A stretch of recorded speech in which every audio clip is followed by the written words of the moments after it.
आती है तो चल तू मेरे साथ में, मैथ्स कर ले यार तू मेरे साथ में।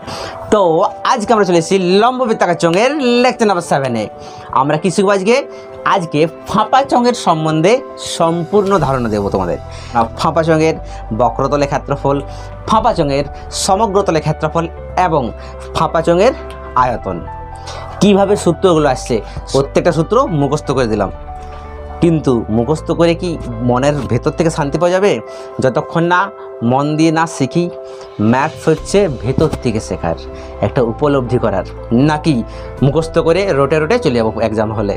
নো, তাহলে কিন্তু দূর পর্যন্ত যেতে পারবে না। যদি ভিতর থেকে কিভাবে হচ্ছে, কিভাবে সূত্রগুলো আসছে সেটাই যদি না জানলাম তাহলে আর ম্যাথস করে কী লাভ, তাই না? তাহলে সম্পূর্ণ ভালোভাবে ডিটেলসে জানার জন্য আমাদেরকে বোর্ডে যেতে হবে। তো চলো আর লেট করে লাভ নেই, সো লেটস গো।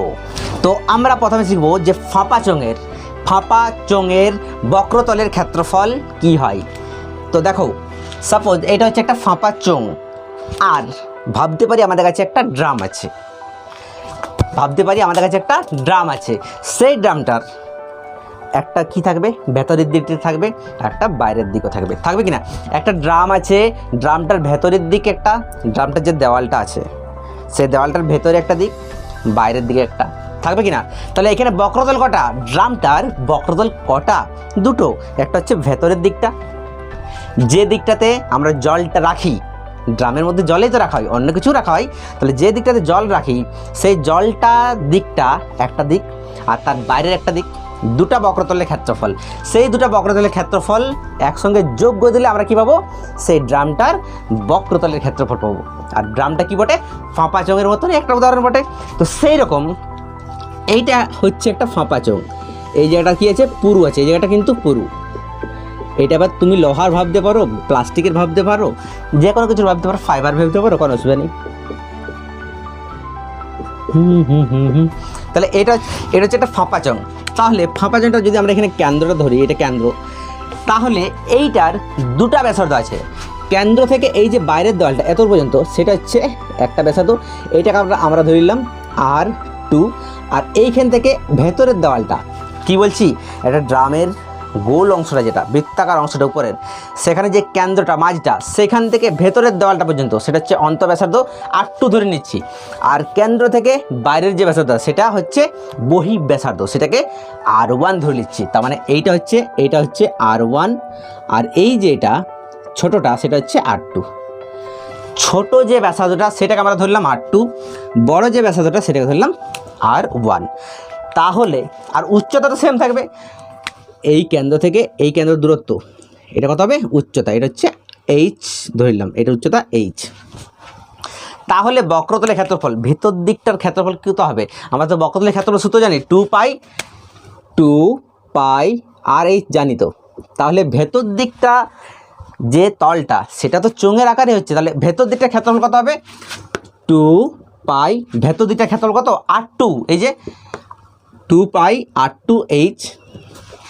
উচ্চতা কিন্তু সেম, তাহলে 2 পাই, যেহেতু ব্যাসার্ধ সেটা হচ্ছে ব্যাসার্ধটা R2, তার জন্যে R2, 2πR2H প্লাস, এবার বাইরের দিকের যে তলটা, বক্রতলটা, সেই তলটার ক্ষেত্রফল কী হবে?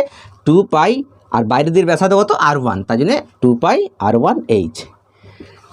তার মানে ফাঁপা চোঙের বক্রতলের ক্ষেত্রফল কী লিখবো? ফাঁপা চোঙের 1 নম্বর আমরা দিচ্ছি, এটা ফাঁপা চোঙের বক্রতলের ক্ষেত্রফল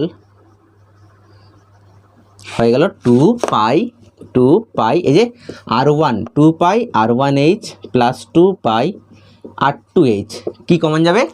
2 পাই,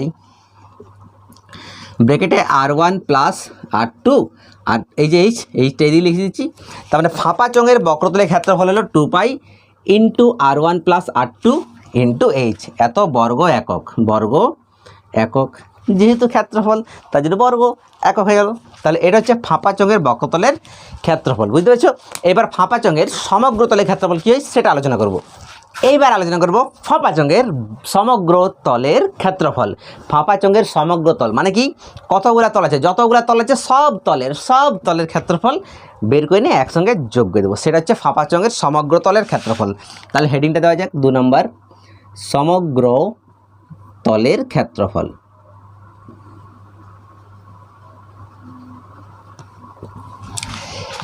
একটু আগে তো আলোচনা করলাম দুটা বক্রতল ছিল, কটা বক্রতল ছিল, দুটা বক্রতল, ক্ষেত্রফল কি ছিল 2 পাই r1 প্লাস r2h। তাহলে সমগ্র তল মানে কি, এই যে ফাঁপা চোঙটা তার যতগুলো তল আছে সমস্ত তলের ক্ষেত্রফলটা একসঙ্গে যোগ করে দেবো, তাহলেই এই ফাঁপা চোঙটার সমগ্র তল পাওয়া যাবে। তাহলে দুটা তো বক্রতল আছে, দুটা বক্রতলের ক্ষেত্রফল লিখলাম।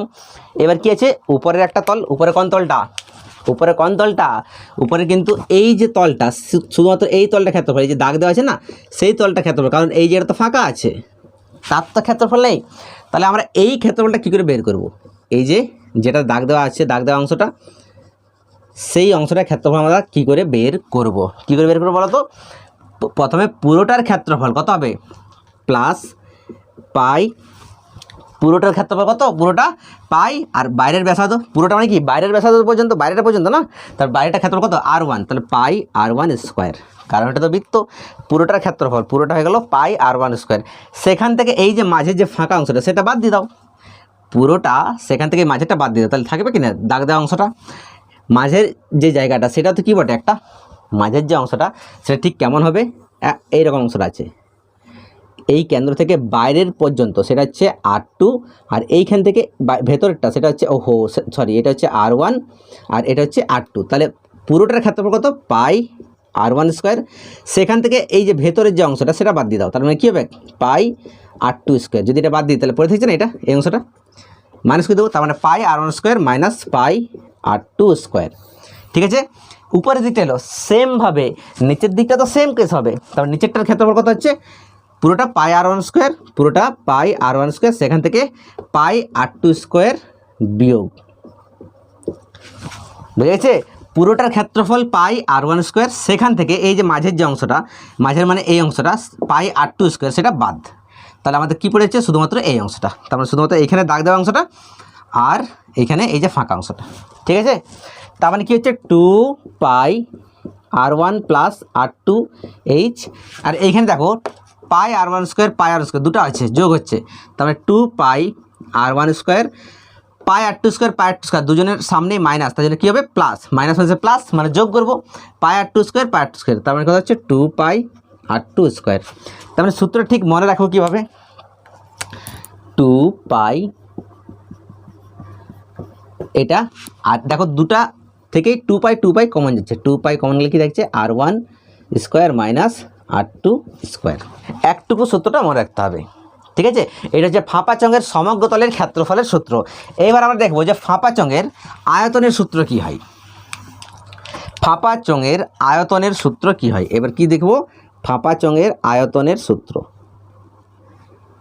আমাদের আয়তনের সূত্র আগে কি হতো, পুরোটার আয়তন কী হতো, পুরোটার আয়তন কী হতো পাই r স্কোয়ার এইচ, তাহলে এখানে পুরোটার আয়তন কত হবে পাই r1 স্কোয়ার এইচ, কারণ কেন্দ্র থেকে বাইরের ব্যাসার্ধটা কত r1, তাহলে পাই r1 স্কোয়ার এইচ, সেখান থেকে ভিতরের যে আয়তনটা ফাঁপা যে জায়গাটা পুরোটার আয়তন কত পাই r1 স্কোয়ার এইচ, সেখান থেকে ভেতর দিকের যে অংশটা সেটার আয়তন কত পাই r2 স্কোয়ার এইচ, সেটা বাদ, তাহলে বাকি যে অংশটা সেটা পড়ে থাকবে, তাহলে pi r1 square H minus pi r2 square H, তাহলে এখান থেকে কি কমন যাবে pi r1 square minus r2 square আর বাইরে এইচ, এইটা হয়ে গেল ফাঁপা চোঙের আয়তনের সূত্র। ব্যাস, তাহলে এই যে তিনটে সূত্র বললাম, 1 নম্বর 2 নম্বর এটা 3 নম্বর, 1 নম্বরে বললাম বক্রতলের ক্ষেত্রফলের সূত্র, 2 নম্বরে বললাম সমগ্র তলের ক্ষেত্রফলের সূত্র, আর 3 নম্বরে কি বললাম আয়তনের সূত্র ফাঁপা চোঙের। এবার এই সূত্রকে কাজে লাগিয়ে নিয়ে আমরা কি করব, অঙ্ক করব। পরের ভিডিওতে এবার দেখা হচ্ছে তোমাদের সঙ্গে, ততক্ষণ পর্যন্ত ভালো থাকো, সুস্থ থাকো।